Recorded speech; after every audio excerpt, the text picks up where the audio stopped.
네, 오늘 요한복음 19장 말씀입니다. 19장 6절부터 읽겠습니다. 대제사장들과 하석들이 예수를 보고 소리질러 가라되 십자가에 못 박게 하소서, 십자가에 못 박게 하소서 하는지라. 그냥 뭐 사형 시키소서 뭐 이렇게 할 수도 있고, 뭐 돌로 치소서 할 수도 있고, 그런데 십자가에 못 박아서서 정말로 예수님을 그 나무에 못 박는다는 것은 정말 그 하나님께 저주받은 자다, 하나님께 저주받은 사람이다, 이걸 이제 주장하는 거죠. 절대로 하나님의 선지자일 수 없다. 절대로 하나님이 보낸 사람일 수 없고, 하나님을 대적하는 아주 악질적인 사단적인 인간이 예수다, 이 말이거든요. 그러니까 이 대제사장, 그리고 하석들, 또 바리새인들, 또 율법학자들, 그들의 판단으로 보면 예수는 그 하나님께 저주받은 자라, 이렇게 보는 거죠. 성경이 다 있어요, 그죠? 유대인들이 얼마나 성경을 사랑하고 하나님을 사랑하고 그렇게 합니까? 네, 아무리 하나님을 사랑하고 성경을 사랑하고 성경의 박사의 박사라도 옛사람이 보면 이제 이 예수님은 거짓 선지자라고. 그러니까 이 말은 인간의 판단력이라 하는 것은 얼마나 죄에 물들어 있는가. 그러니까 여기에 대해서 확실하게 비침이 필요해요. 야, 이 불신자들이 아니잖아요. 대제사장, 하나님이 세운 최고의 그 하나님의 사람이고, 그리고 율법학자, 바리새인들, 사람들은 하나님 말씀 갖고 평생을 헌신해가 살아가는 사람. 근데 옛사람이 옛사람. 거듭나지 아니하면 그 생명은 아담의 생명이에요.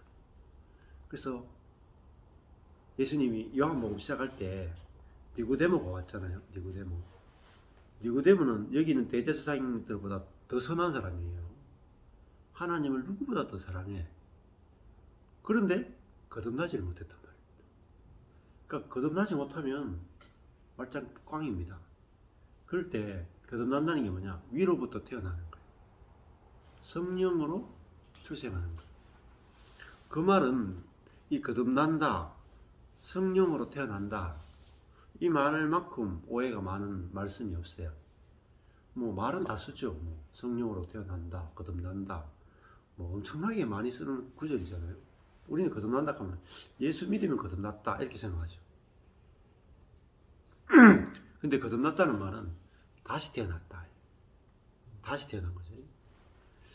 그래서 그 니고데모가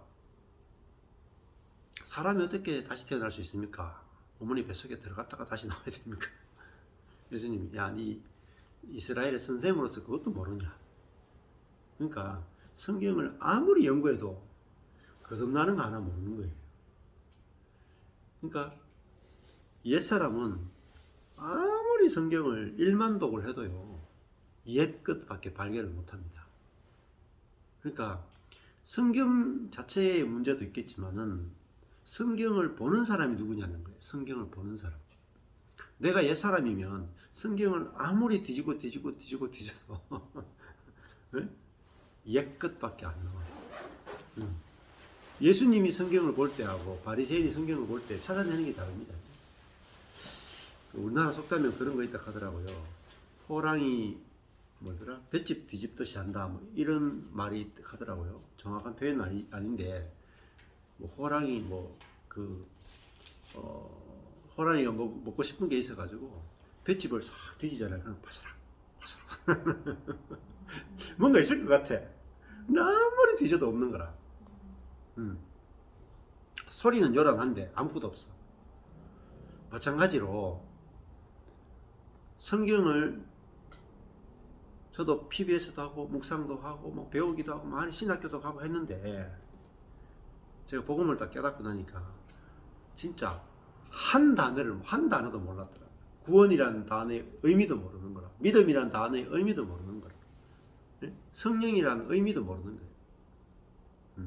지금 이 대제사장과 하속들이 딱 그 꼴이야. 예. 하나님을 너무나 사랑하고 성경을 너무나 사랑하고 성전도 너무나 사랑하는데 예. 뭐로 하느냐면 예. 자아로 한단 말이야. 자아. 그 자아는 아담의 생명이에요. 아담의 생명. 그러니까 하나님을 사랑하는 것도 자기를 위해서 하고 성전을 사랑하는 것도 자기를 위해서 하고 이웃을 사랑하는 것도 자기를 위해서예요. 믿는 것도 자기를 위해서예요. 헌금하는 것도 자기를 위해서예요. 왜 예수 믿습니까? 그러니까 천국 가려고요. 자기가 천국 가고 싶다는 거예요. 다 자기를 위해서인 거예요. 모든 것들이 다 자기를 위해서. 그 말은 그 뜻은 뭐냐면 거듭나지 못했다는 거예요. 거듭나는 게 뭐냐면 자기를 위해서 사는 인생이 끝나는 거예요. 응? 그러니까 바울도 아무도 자기를 위해서 사는 자가 없다. 응. 우리가 구원이라 하는 게 뭐냐면 사단을 위해 살던 인생을 건져내서 하나님을 위해 사는 인생으로 옮기는 거예요. 사단을 위해 사는 게 뭐냐? 자기를 위해 사는 거예요. 자기를 위해서. 자기를 위해 사는 인생에서 건져가지고 하나님을 위해서 사는 인생으로 구원하는 겁니다. 근데 이게 하나님을 위해 사는 것 자체가 본성이 바뀌지 않고는 불가능해요. 근데 하나님을 위해 사는 게 뭐냐? 옆에 있는 형제를 위해 사는 거예요. 형제를 위해 사는 게 하나님을 위해 사는 거예요. 하나님 보입니까? 하나님을 위해 사는 것은 형제를 위해 사는 거예요. 그래서 하나님 사랑은 곧 이웃 사랑이라고 그러잖아요. 그러니까 자기를 사랑하는 것이 일만하게 뿌리가 돼요. 말세에 고통하는 때가 이르니 사람들이 자기를 사랑하며. 그러니까 성경은 자기 사랑이 돈을 사랑하고 자기를 사랑하는 것이 모든 악의 뿌리가 돼. 근데 자기를 사랑하는 것은요, 천연적인 생명은 자기를 사랑하는 생명이에요. 본성 자체가 자기를 사랑해요. 그러니까 자기를 너무너무 사랑하니까 자기 정욕의 노예가 된단 말이에요. 그러니까 정욕의 노예가 되면 욕심이 잉태한 즉 죄를 낳아요. 죄가 장성한 즉 사망을 낳습니다. 이게 다 연결고리예요. 하나로 다 연결돼요. 제일 뿌리가 뭐냐? 자기를 사랑하는 겁니다. 왜 자기를 사랑하냐? 아무도 자기를 사랑해주는 사람이 없다고 생각해요. 아까 전에 청소년기에 왜 이렇게 막 엄마 딱 잡고 왜 이러세요? 엄마도 한 맞아 볼래요? 엄마 죽통 날린다니까요. 왜 애가 부모하고 붙고 막 싸우고 왜 절제가 안 되냐면 이 세상에 나를 사랑하는 인간이 없다. 그러니까 나라도 나를 챙기자 이 말이에요. 그럼 애가요 뭐 폭력적이 되고 막 그렇게 되는 거야. 근데 우리 부모님은 아무리 생각해도 나보다 나를 더 사랑하는 것 같아. 이게 오면은 그 부모의 사랑에 굴복이 돼요. 애들이 딱 굴복이 된다. 그러니까 그 사랑 앞에만 사람은 굴복하지 다른 거에 절대 굴복 안 해요. 그러니까 하나님도 그 사람 앞에 자기의 미련함과 약함을 십자가에서 탁 내려놓으셨잖아요. 우리가 그 사랑 앞에 굴복하지 하나님의 전능하심, 하나님의 신이시다. 굴복이 되느냐? 안 돼요. 굴복이 절대 안 돼. 근데 하나님이 사랑이시고 하나님이 자기를 낮추시고 밀어내주시고 약해지신 그 사랑 앞에 하나님이 낮아져야 우리도 낮아지는 거예요. 그게 사랑이단 말입니다. 네. 그래서 이 거듭나지 않은 사람, 이 지금 대제사장과 하속들이 예수를 십자가에 못 박게 하셨습니다. 근데 불신자가 아니잖아요. 하나님을 믿는 사람이고 가장 앞서서 하나님을 믿는 사람이잖아요. 근데 뭐로 믿느냐? 이 천연적인 생명, 아담의 생명으로 하나님을 믿는 거란 말이에요.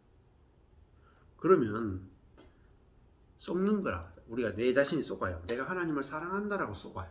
그러니까 내가 내 자신에게 속는 거예요. 근데 대제사장과 하석들은 하나님을 전혀 사랑하지 않아요. 겉으로 보면 너무 사랑하는데 속은요 하나님을 대적하고 있는 거예요. 자, 이게 모든 사람의 이 천연적 생명이에요.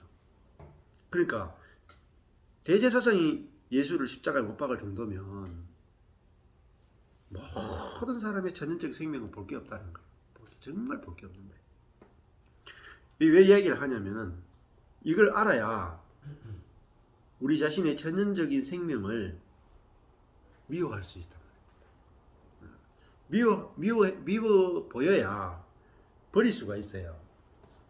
그죠? 이게 지금 책이잖아요. 제가 요즘 좋아하는 책인데 이 책하고 여기 먹던 유산균 이게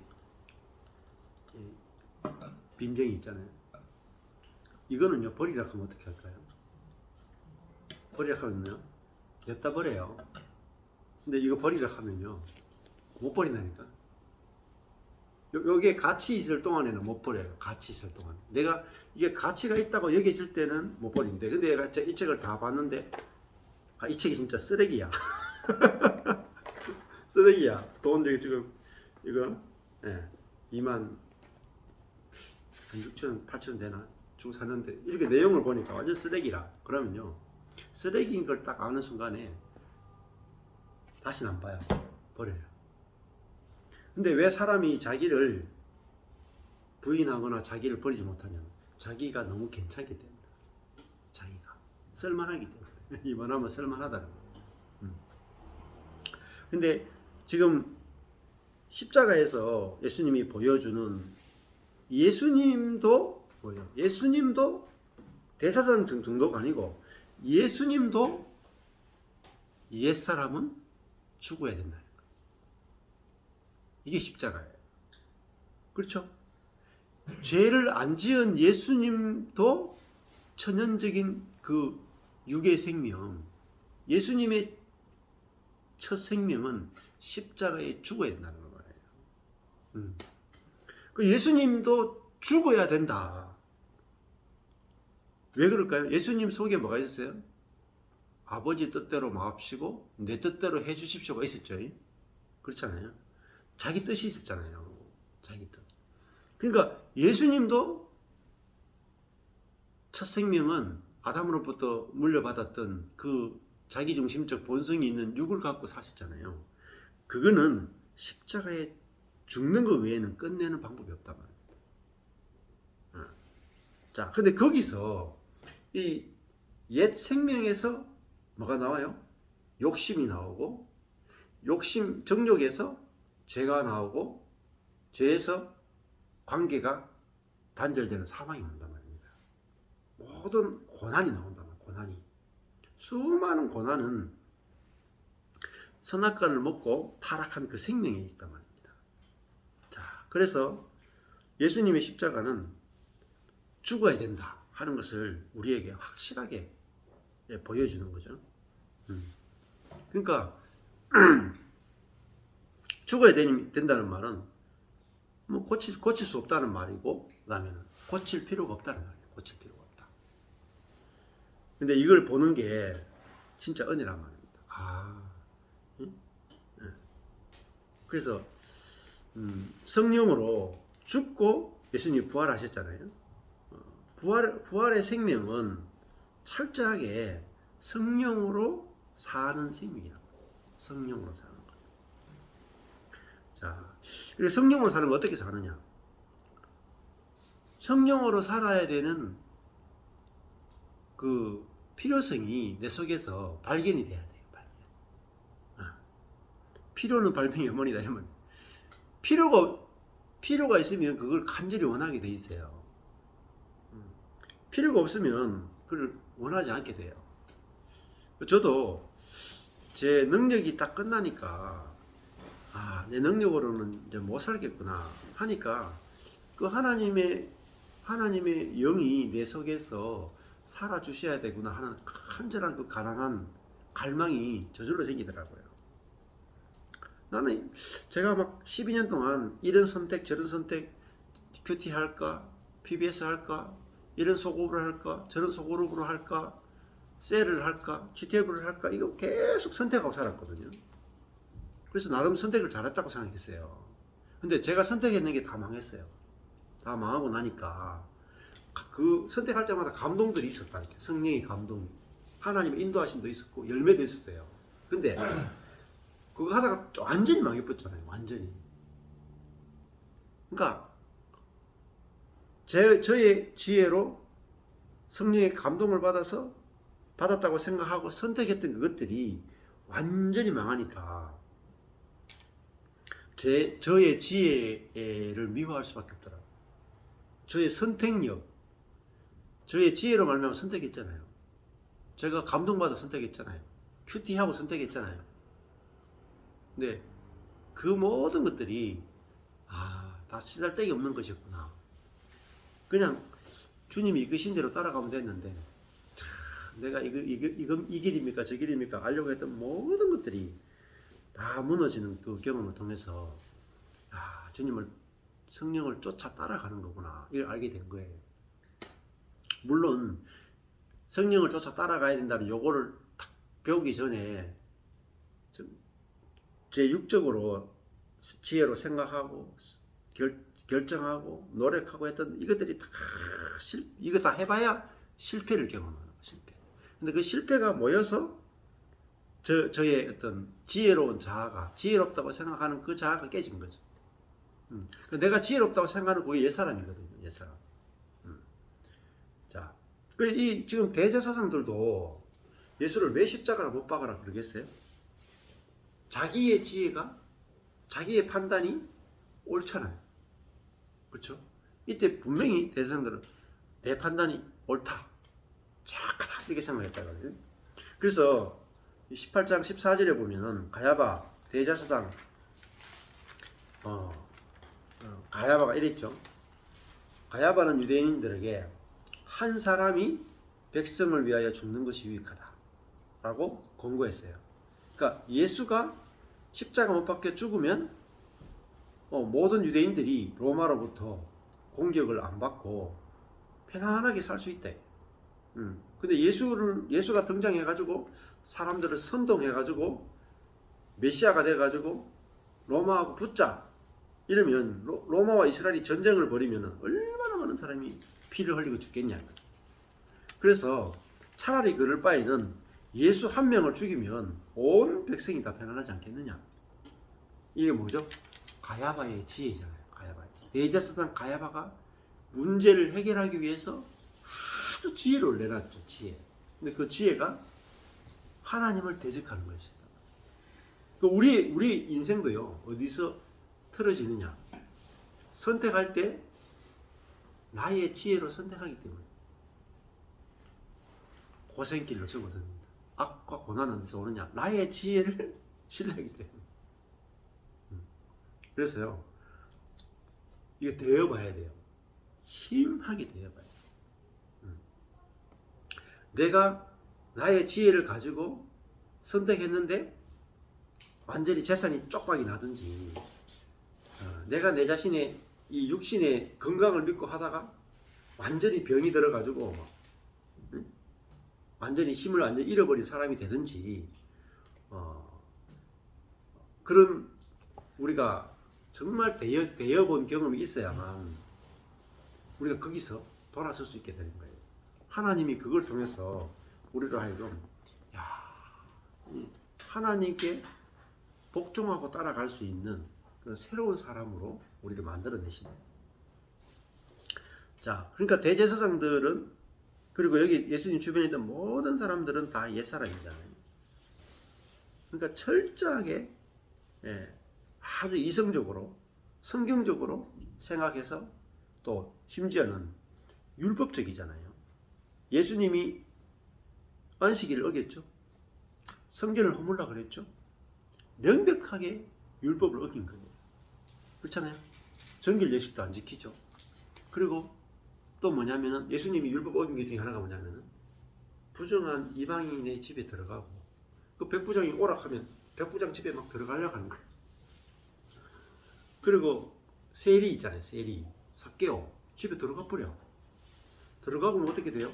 그 사람들 죄인이니까 그 집에 있는 물건을 만지거나 세리를 접촉하면 구약의 율법의 정결 예식을 어기는 게 되는 거예요. 그러면 예수님이 자기가 부정케 됐잖아요. 그러면 성전에 가서 제사장에게 제물을 내고 정결케 하는 의식을 치러야 돼요.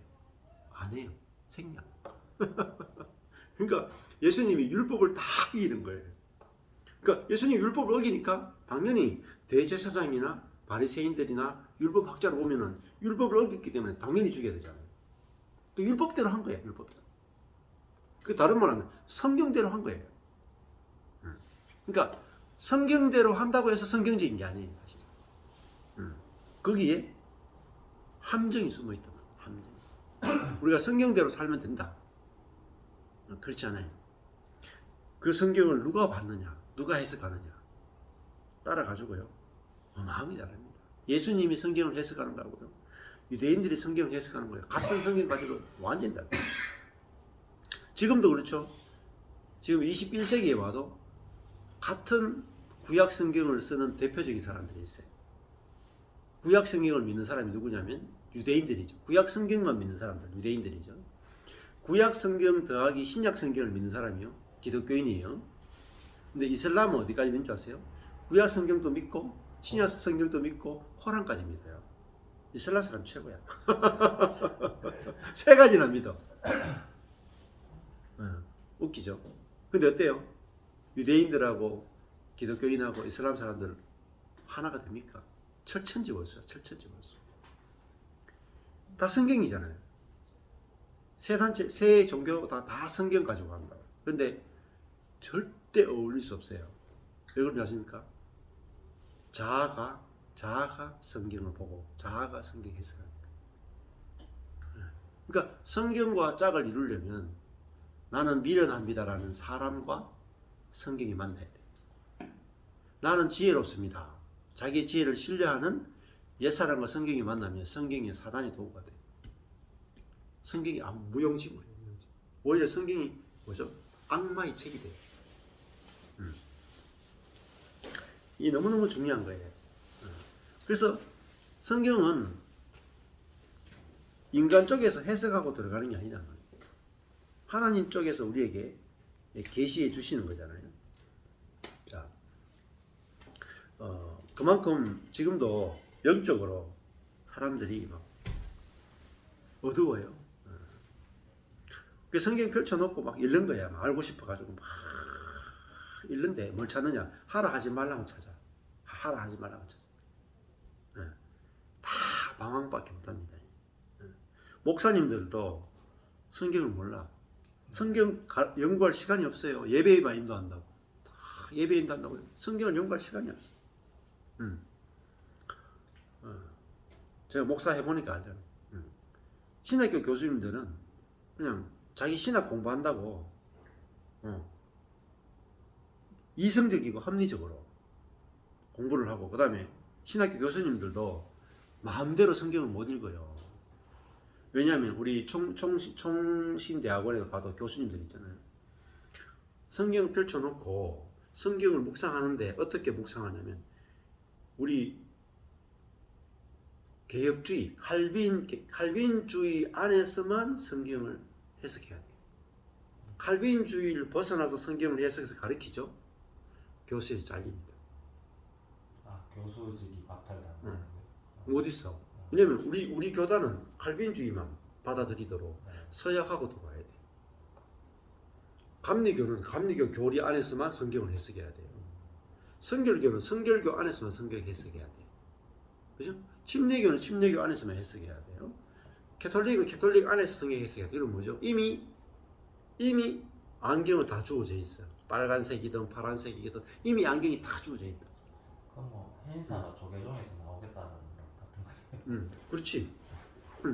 그러니까 우리가 전통이나 이런 것들 다 교단도 다 내려놓고 그냥 말씀 앞에 서서 하나님이 말씀을 깨닫게 하시고 하는 대로 공동체적으로 성령이 인도하시는 대로 함께 사람들이 만나고 말씀을 나누고 이렇게 해야 성령이 이끄신 대로 갈 수 있는 거예요. 그런데 교단 누가 만들었냐? 하나님 만든 거 아니에요. 사람이 만든 거야, 교단. 네. 개교회 누가 만들었냐? 사람들이 다 개교회라고 다 짜갈라 갔단 말이에요. 그래서 우리가 하나님의 길이 뭔지를 보는 데 있어서 오늘 하나님을 가장 사랑한다라고 믿었던 사람들이 예수님을 십자가에 못 박았는데 이게 구약에도 이게 전통이에요. 구약의 이스라엘 백성들이 아브라함부터 시작해서 말라기까지 뭐 했느냐? 하나님이 선지자를 보내면 다 죽여요. 예수님이 그랬잖아요. 예수님이 비유를 말했단 말이에요. 어느 임금이 자기 포도원을 만들고 울타리를 만든 다음에 어떤 임금이 멀리 여행을 갔다 해요. 여행을 가서 자기 여기 종들에게 이 포도원을 맡기고 갔다 해요. 그 때가 돼가지고 멀리 있는 왕이 포도원 주인들한 종들에게 그 소출의 얼마를 내놔라 했단 말이에요. 그래서 그 소출의 얼마를 받기 위해서 종들을 보내. 그럼 어땠다 그래요? 다 매로 때리고 가두고 피를 흘리게 하고 쫓아보냈다 했잖아요. 그리고 울면서 왕에게 와가지고 왕이시여 그 포도원에서 지금 그 소작하고 있는 그 친구들이 우리를 다 쫓아보냈습니다. 할게. 야, 좀 시시한 애들을 보내가지고 쫓아보냈나 싶어가지고 마지막에 아들을 보내잖아요. 아들 보내니까 뭐라고 해요? 아들만 죽이면 이게 내 것이 되겠다 하고 아들 죽였다 하잖아요. 그러니까 하나님을 사랑한다고 하지만은 실상은 그 속에 내 거 만들고 싶은 거라. 그 포도원을 내 걸 만들고 싶은 거라. 그게 뭐냐면 그게 죄성이에요. 그러니까 교회가 우리가 하나님을 사랑하자라고 막 이렇게 옛 생명 가지고 하면 결국은 교회가 하나님을 내쫓는 꼴이 된다고. 교회가 하나님을 대적하는 거예요. 우리 거란 말이야, 우리 거. 우리 교회는 우리 거니까 하나님 터치하지 마세요. 딱 그 꼴로 되는 그 꼴. 그게 지금 대제사장과 가족들이 하는 거예요. 성전 이거 우리 거단 말입니다. 왜 손대냐? 자, 이 옛사람이 얼마나 부패 있는지 알아야 옛사람에게 기대를 안 해요. 옛사람한테는. 그러니까 그 다음에 옛사람한테 상처를 안 받아요. 우리가 상처받는 거는요, 옛사람한테 기대하기 때문에 상처받아. 그리고 왜 선악으로 판단하느냐? 옛사람이 선을 행할 수 있다고 생각하기 때문에 자꾸 선악의 판단이 나온다. 버글버글하게 나와요. 저도 저희 교회 13년 동안 계속 이거 가르치는데도 개념이 가장 잡기 힘든 것 중에 하나가 뭐냐면 인간은 자기중심적인 첫 생명은 철저히 자기중심적으로 부패해가지고 옛사람에 대해서는 기대할 게 하나도 없다. 이걸 가르쳐도 내가 옛사람인 줄 알고 사는 동안에는 상대방에 대해서 저렇게 선을 행해야 되는데 왜 악을 행하노? 이게 뭐 끊임없이 거치지 않는 거예요. 이게 내가 옛사람이면 옛사람 새사람이 구분이 안 돼요. 내가 새사람이구나 알고 믿고 경험돼야 비로소 옛사람 새사람이 다 구분돼가지고 옛사람은 그렇게 하는 게 당연하지. 당연한 거예요. 너무나 당연한 거예요.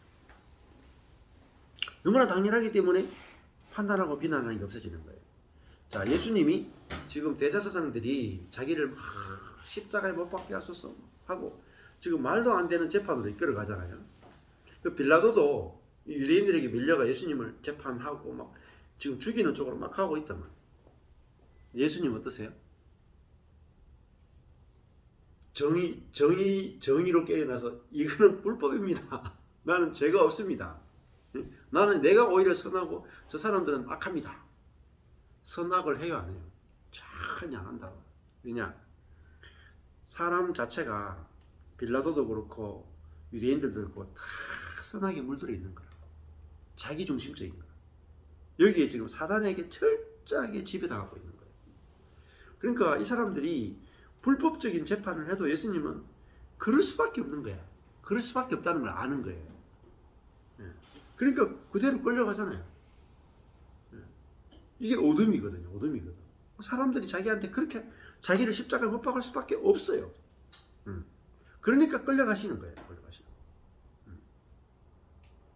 자, 인간이 이렇게 부패했기 때문에 십자가에서 끝내야 되는 거예요. 끝내야 되는 거예요. 그래서 예수님이 모든 사람을 대표해서 십자가에서 옛사람을 끝내신 거예요. 자기의 죽음을 통해서. 그러니까 자기의 죽음을 통해서 모든 사람을 끝내셨다. 모든 옛사람을 끝내셨다. 그래서 나도 저희도 있잖아요. 내가 원치 않는 고난이 죽음의 어떤 환경이 옴을 통해서 사실 그 옛사람이 다 깨진다. 자아가 깨진다.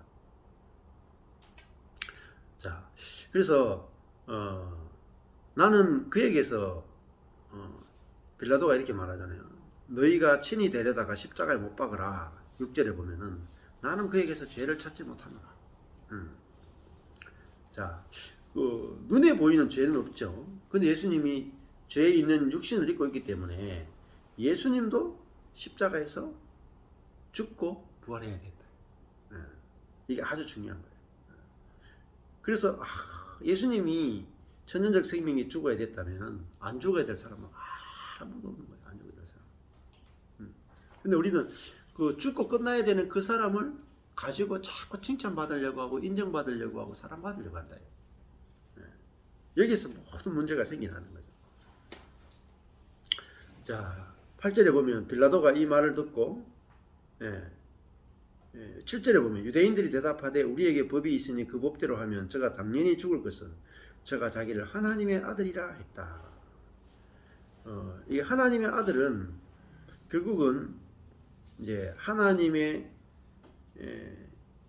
영과 연합되어서 하나님을 표현하는 존재, 이게 하나님의 아들이거든요. 근데 이게 사람이 어떻게 하나님의 아들이 될 수 있는가? 네, 이거죠. 자, 근데 진짜 우리가 신약 시대에 오면 사람이 하나님의 아들이 됩니다. 하나님의 아들. 왜냐하면 하나님의 생명으로 살 수 있기 때문에. 그래서 우리도 이 예수님 안에서 우리도 하나님의 아들이 되는 거예요. 하나님의 생명으로 사는 존재가 된다.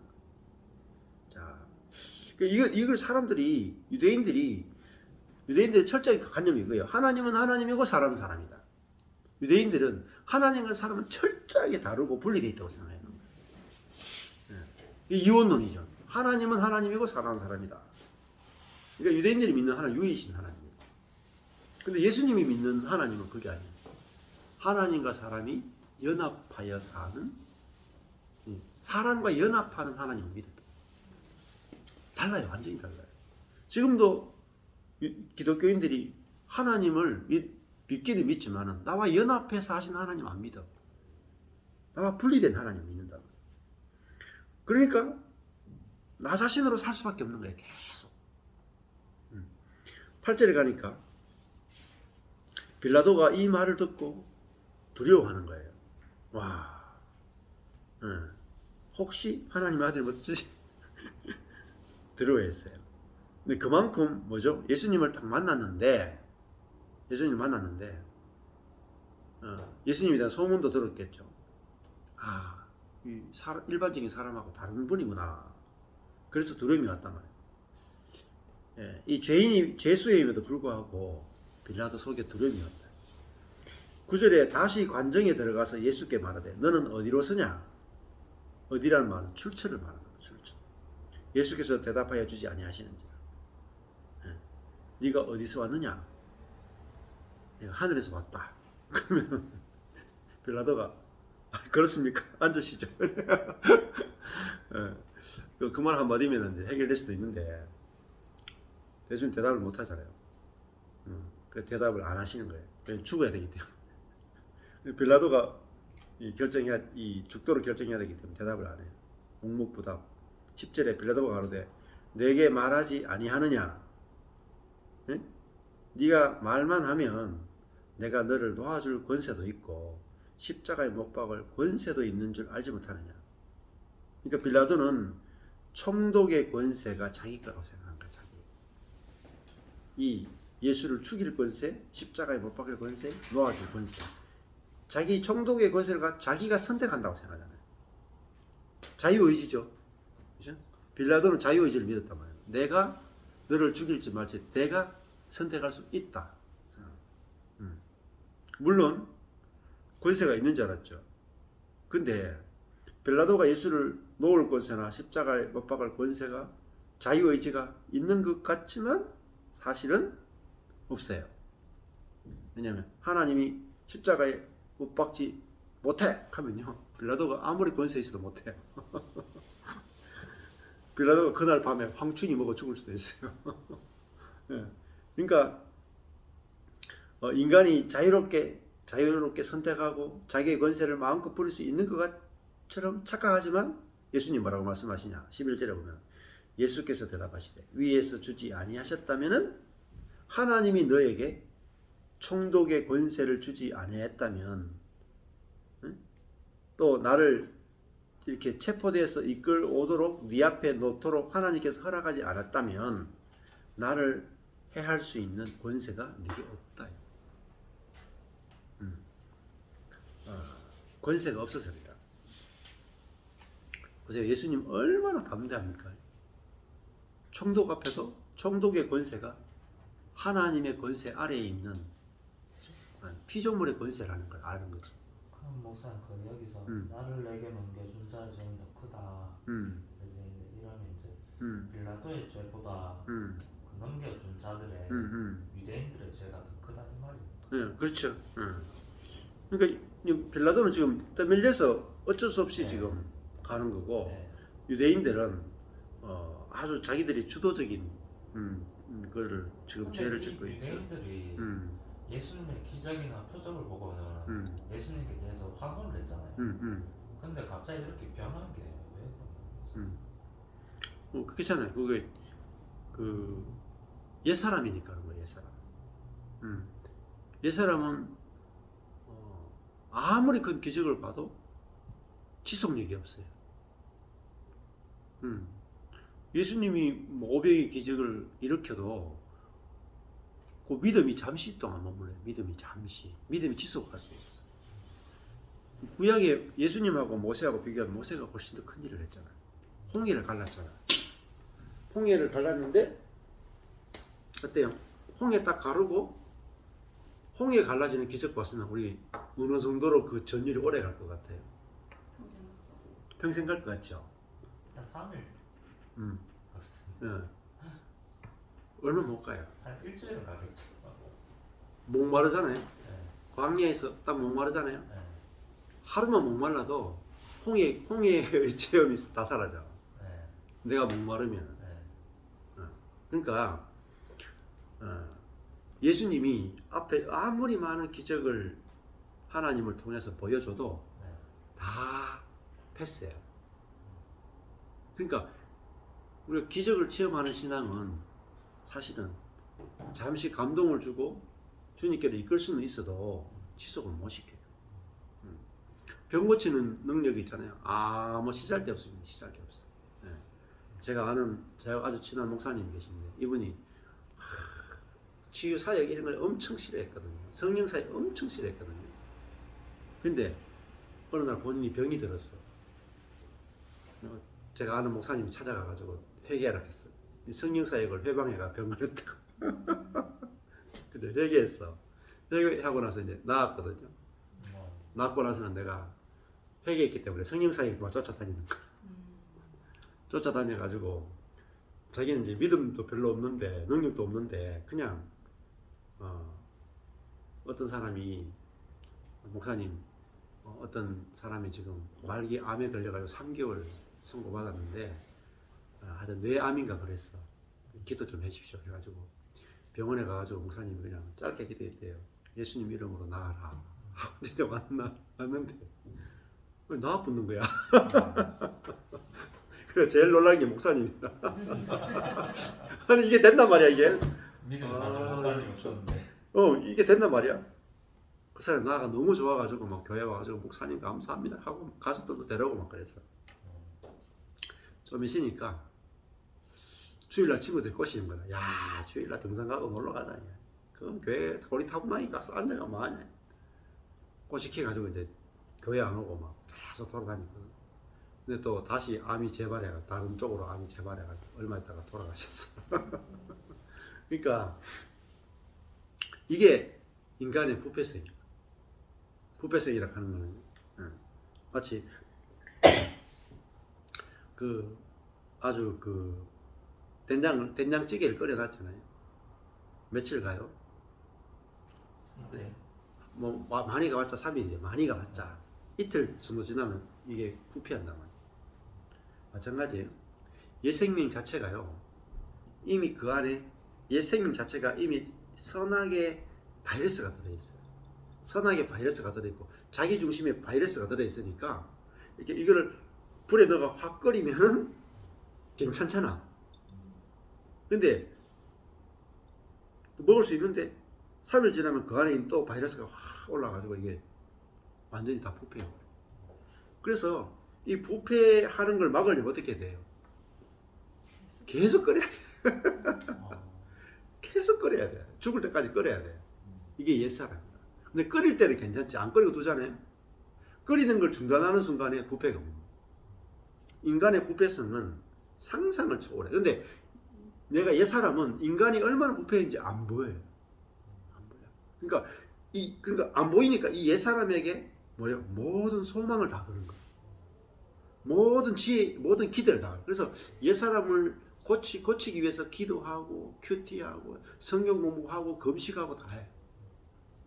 백날 해보세요. 안 돼. 백날. 죽어야 돼. 십자가는요. 죽어야 된다는 걸 확실하게 보여요. 죽어야 된다. 옛사람은 죽어야 된다. 그리고 성령이 부활의 성령이 와서 우리를 새로운 피조물로 창조하는 것 외에는 답이 없는 거. 목사님 저는 성령 체험해 본 적도 있죠. 네.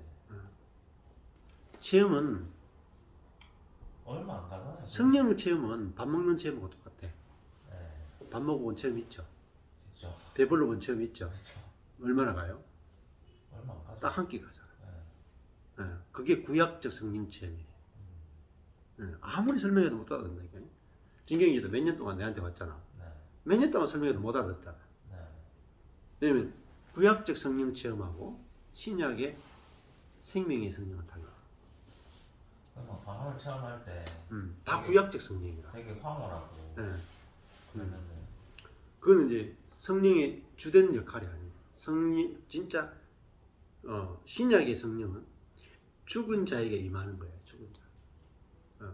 그러니까 창조의 영이에요. 창조의 영. 무에서 유를 창조하는 영이에요. 성경이 그렇게 표현한다. 부활의 영. 우리를 새로운 피조물로 만들어내는. 근데 영에서 창조하는 거예요. 영에서. 죽었다라는 말이 영이잖아요. 죽었다. 죽은 자를 살려내는 게 신약의 성령이에요. 근데 우리는 내가 힘이 좀 부족하고 지혜가 좀 부족한데 내가 좀 살려고 하는데 도와주는 영을 성령이라고 생각하는 거예요. 도와주는 영 아니에요. 이분도 그렇게 얘기해. 존 바클레이도 성령은 도와주는 영이 아니다. 네?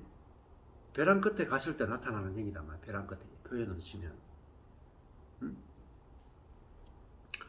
자, 그러니까 벼랑 끝에 간 사람은 벼랑 끝에 자기 자아가 얼마나, 우리 인간의 천연적 자아가 얼마나 부패 있는지 아는 사람은 손을 안 댄다고요. 예? 이게 만약에 겉과 속이 다 이 겉은 깨끗하죠. 만약에 여기 속에 똥을 넣어놨다고 생각해 보세요. 겉은 깨끗하죠. 딱 닫아 놓으면 안에 똥이 있어도 상관없죠. 근데 안에 이렇게 괜찮다가 큰 충격이 오면 안에 있는 똥이 확 쏟아질 거 아니에요. 똥이 딱 쏟아지고 나면은 여기 안에 뭐가 들었는지 몰랐고 깨끗한 줄 알았더니 쏟아지고 보니까 안에 똥이라. 그러면요, 이거 다시 돌아보지도 않아.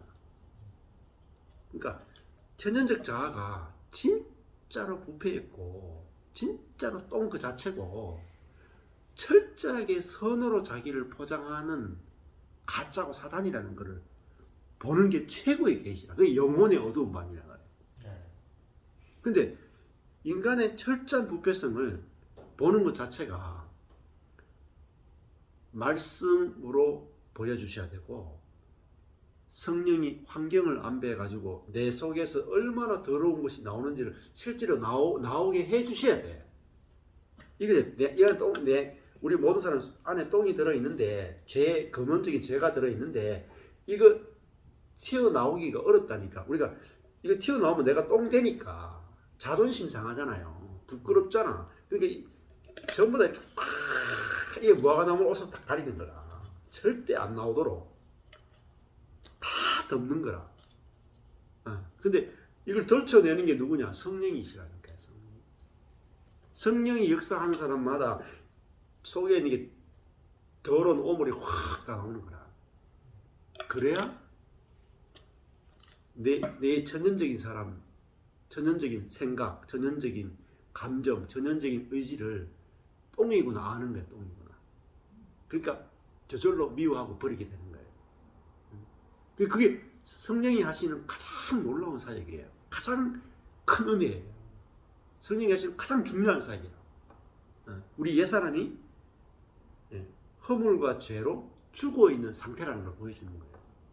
그래서 로마서 7장에 가면 바울이 이렇게 말하잖아요. 누가 나를 이 사망의 몸에서 건져내랴 하잖아요. 사망의 몸이 뭐냐? 시체라. 그러면은 천연적인 사람이라는 게 뭐냐면은 우리 혼 있죠. 혼은 비어있는 상태라고 했잖아요. 비어있는 상태라. 깨끗한 상태예요. 근데 우리 몸이 뭐냐면요, 사망의 몸이에요. 죽은 몸이라. 시체라. 그러면 바울이 오호라 나는 공고한 자로다 할 때 이게 천연적인 사람을 말해요. 천연적인 사람은 이 생각, 감정, 의지, 혼에다가 철저하게 자기중심적이고 하나님처럼 된 몸이 딱 붙어 있어요. 그러면 이걸 이제 로마 시대의 사형의 방법이에요. 사형의 방법이 뭐냐면은 여기에 산 사람하고 여기 죽은 시체하고 딱 묶는 거예요. 산 사람이 눈하고 죽은 사람의 눈가락하고 딱 산 사람이 입하고 죽은 사람이 입을 딱 붙여요. 산 사람의 손과 죽은 사람의 손을 딱 묶어요. 산 사람이 다리와 죽은 사람의 다리를 딱 이렇게 묶어가지고 꽁꽁 묶어버려요. 묶어두면 어떻게 될 것 같아요? 시체의 모든 병균이 사람의 피부 속으로 침투해 들어와가지고 사람을 썩게 만들어요. 그렇게 죽이는 게 사형 방법이에요. 그걸 통해서 사람들을 이 사형 방법, 무시무시한 방법을 줘야 죄를 안 짓겠죠. 그래서 가능하면 옛날에 고대는 무섭게 죽이는 거예요. 그래야 죄가 무서워 죄를 안 짓도록 그런 방법을 쓰는 거예요. 십자가 행도 마찬가지예요. 자, 이 상태가 뭐냐면 천연적인 아담의 생명, 모든 아담의 특징이에요. 그러니까 내가 천연적인 생각, 천연적인 감정, 천연적 의지 속에 뭐가 들어있냐면요, 몸에 있는 더러운 독이 들어있어요. 요걸 보는 게 계시예요. 그러면 자기 생각, 선한 생각 속에 뭐가 들어있냐? 시체가 들어있는 거예요. 아름다운 감정 속에도 시체가 들어있고, 나의 선한 의지와 봉사 속에도 더러운 시체가 들어있는 거예요. 내가 육으로 봉사하면 뭐가 들어있어요? 자기 의라고 하는 시체가 들어있다. 자기 자랑이라고 하는 시체가 들어있다. 그러니까 그거를 바울이 딱 본 거지. 그러니까 방법이 없는 거라. 내가 뭐 선을 행하려고 하는데 뭐가 나와요? 내가 교회를 봉사하면 자기 자랑이 나쁜단 말입니다. 막을 수가 없어. 내가 시어머니에게, 아버지, 엄마에게 잘하면 좋을 것 같죠. 막 잘하면 기브, 테이크, 주세요. 이게 나온단 말이에요. 그러니까 사람은 답이 없는 거라. 내가 천연적인 사람 안에서 악을 행해도 문제가 되고 선을 행해도 문제가 되고 길이 없어, 길이. 답이 없으면 답이 없는 거야. 왜? 이 천연적인 사람 자체가 이미 시체하고 엮여진 존재입니다. 자, 이게 구약으로 치면 이걸 부정이라고 그래요. 부정하다. 부정하다. 그러니까 더러운 것과 접촉하지 말라는 거야. 그게 구약의 율법으로 주어졌잖아요. 그 율법이 뭐냐면은 사람이 사단과의 접촉에 의해서 부정케 된다는 걸 보여주는 거야. 근데 예수님이 보여준 게 뭐냐면, 그래서 유대인들이 정결 예식을 굉장히 중요하게 여겼다고. 부정과 접촉하지 말라. 손 씻고 이방인들과 접촉하지 말라. 그렇잖아. 근데 예수님하고 삭개오하고 딱 만났죠. 그죠? 예수님하고 삭개오하고 딱 만났어. 어떻게 됐어요? 삭개오의 모든 더러운 인간의 원죄와 죄성이 예수님 속에 침투했어요? 아니지. 예수님의 생명이 삭개오 속에 침투해 버리는 거야. 근데 예수님도 우리가 똑같은 사람인데 어떻게 자기는 죄에 오염되지 않고 전염되지 않고 삭개오를 전염시켜 버린다 말입니다. 생명을 전염시켜 버린다. 그러니까 삭개오가 살아났거든요. 왜? 예수님 안에는 생명이 있기 때문에, 하나님의 생명이 있기 때문에. 예수님 뭐로 사느냐? 이 혼으로 사는 게 아니에요. 혼으로 사는 사람은 무조건 시체인 몸의 지배를 받게 돼 있어요. 근데 혼은 능력이 없구나. 이거 혼의 무능이에요. 혼 자체는 원래 굉장히 능력도 있어요. 그렇지만은 혼 스스로는 능력이 없어요. 근데 혼이 능력이 없구나 할 때 우리 속에는 성령과 연합이 돼요.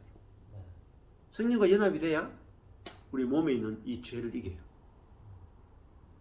그래서 이 혼이 빈 혼이다 하는 이유가 뭐냐면 혼이 능력이 없다는 거예요. 그러니까 미련하고 약한 게 좋다 그러잖아요. 바울이 미련하고 약한 게 좋다. 왜? 성령과 연합하는 유일한 길이기 때문에 그래요. 근데 천연적인 이 생명은 뭘 좋아하냐면 능력을 먹고 살고 지혜를 먹고 살고 자랑을 먹고 살잖아. 그러니까 완전히 그 악과 고난에서 태어날 길이 없는 거예요. 그래서 괴로워야 말씀이 들려요. 내가 진짜 악과 고난 때문에 너무너무 괴로워야 왜 저런 말씀 하시는지 그전에는 제가 이야기하면 뭐 도사 같은 소리 하고 제가 어제 안 들리는 거야. 안 들려. 정말 이제 내면이 불안정해가지고 어제 굉장히 괴로웠거든요. 괴로워가지고 어제 사실 정신병원에 들어가려고 했었어요. 전화를 해서. 근데 아버지가 저한테 일거리를 맡기신 게 있는 거예요. 그러다 보니까 그 수입을 받아야 될 거 아니에요. 그래서 좀 더 버텨보자 이런 생각이 들어가지고 들어가지 않았어요. 들어가지 않았는데 오늘 또 일하니까 조금 낫더라고요. 그랬는데 이게 왜 그런가 싶은 거 보니까 좀 습관적으로 반복된 죄를 지어서 그런 게 아닌가 이런 생각도 들고. 아니, 그 죄에서 찾는 게 율법주의라. 아니요.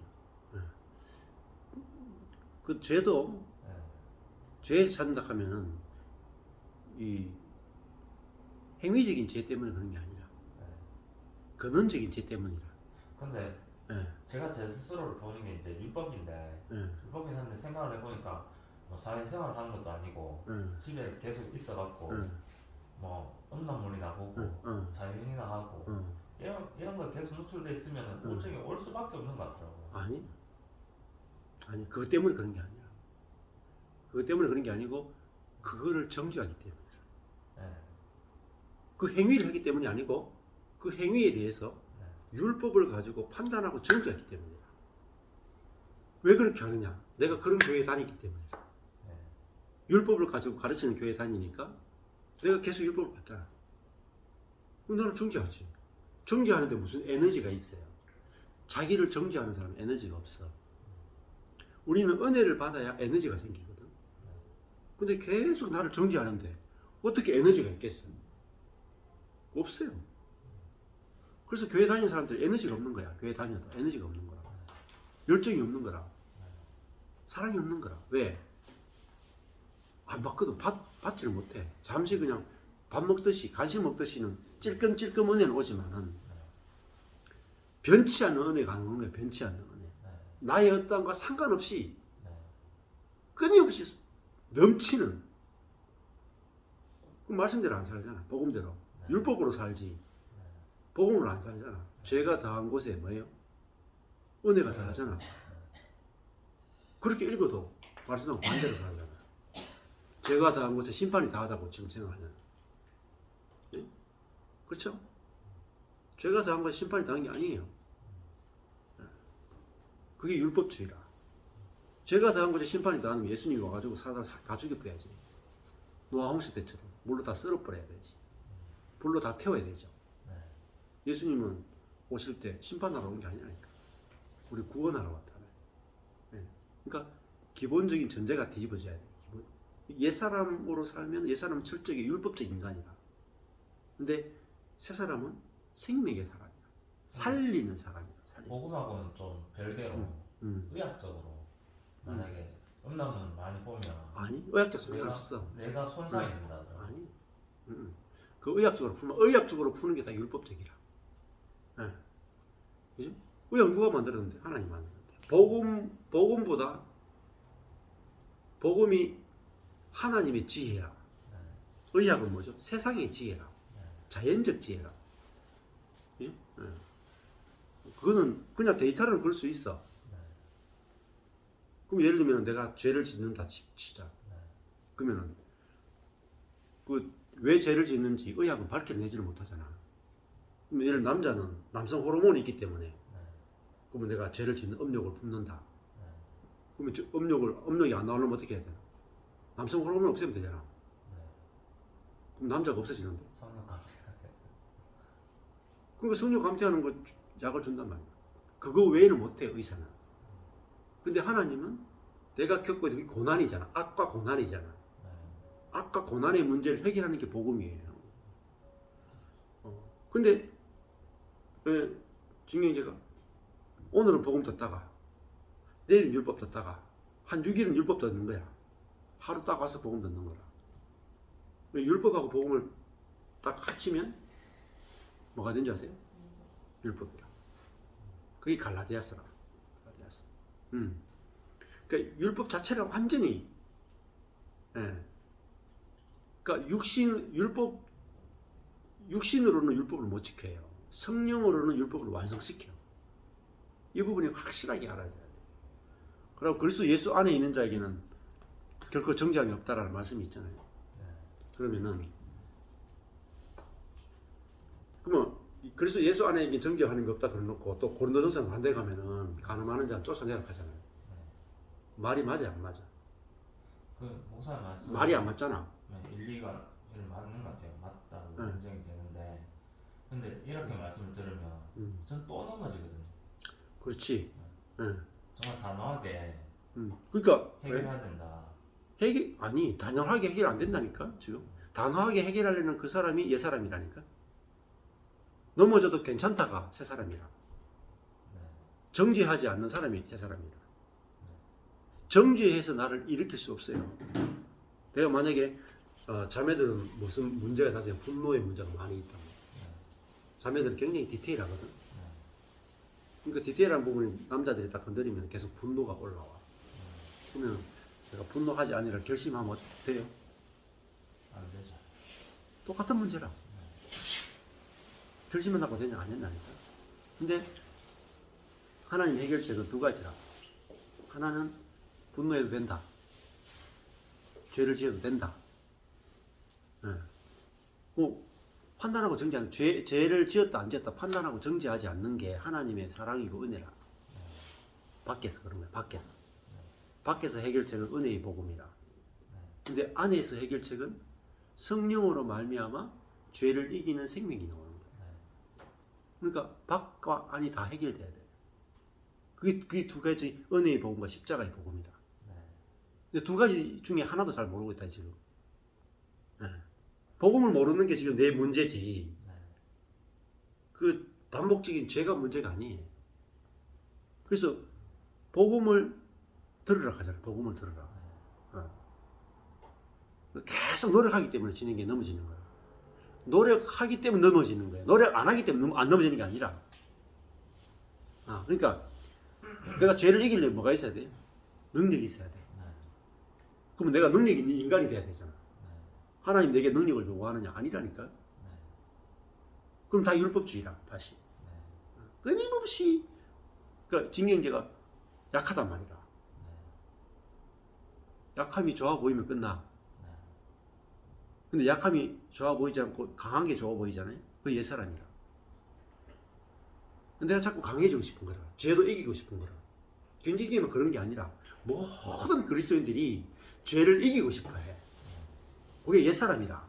왜? 내가 이겨가지고 폼나게 한번 살아보고 싶거든.